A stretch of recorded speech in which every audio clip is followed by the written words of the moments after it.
How's it going, everyone? Thank you for clicking on the video. Today I wanted to talk about a game called Witchblood, which I think came out 6 years ago or something, but it's been recently updated for mixed reality on MetaQuest 3. And without mixed reality, I probably wouldn't have checked it out, in all honesty. You know, I've got this thing about platforms in VR. They never quite feel fully explored. You know, I've played multiple games where there should be like air combos or multiple hit combos. Things in platformers that you unlock and you enjoy. I always find like developers will make a game in VR and say, well, that's enough, it looks like it's good in VR, but they kind of miss the core things that make a good platformer. And actually Witchblood has a lot of the things that I enjoy, especially ones that are like this, like hack and slash. If you want to call it Metroidvania, you can. I don't really use that term very often, but it is a platformer. It's got some puzzle elements to it. There is some magic involved. And the other thing is the game has a little bit of a story.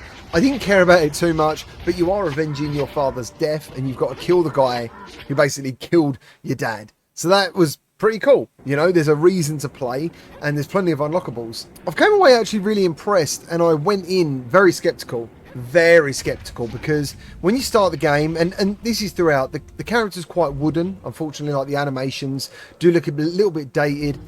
She doesn't have a shadow. Some things don't have shadows and stuff. And the enemies don't really give you much of a challenge, to be honest. You know, they kind of level with the weapons you unlock. But that's what I was going to get to. Basically, this game has actually quite a lot of unlocks, which made it really good. Like, there's 4 different swords I think you collect. There's 3 or 4 spells that you unlock. If you're the sort of person that wants to collect everything, you're going to really like this game. I've watched someone else play it after I've just finished it, and they kind of missed a lot of stuff. They got the main bits because you have to get them.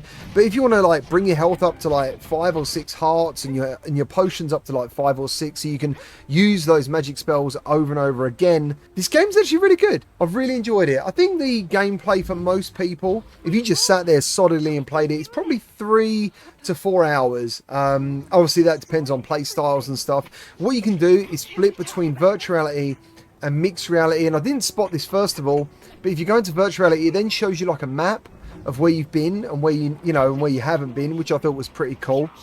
I didn't actually find this out till much later. I found it by accident, but not knowing that, I still got along pretty fine. There wasn't many times I got stuck. There is one point that there is just this one jump that really is just by luck that I did it, and it made me progress because I'd run out of all other options, you know. But in general, it's been really good fun. The boss fights were okay.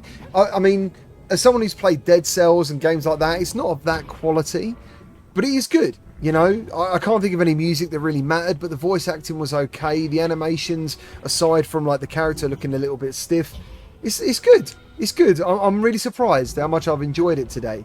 One big negative for me I found is lack of haptic feedback. There's simply, not to my memory, there isn't any. You know, you don't really notice any of the hits you do, which is a real shame. But the mixed reality is a nice feature. It's got a lovely like parallax effect when you look at stuff, and you can scale the world as you want. And I think for the entry price of like $8, this is quite a good game to show people and they'll feel comfortable playing it. Because again, as we mentioned before, mixed reality doesn't cause any sickness. And this game is literally just seated. You know, the world's just in front of you. It's like a massive fish tank of a world.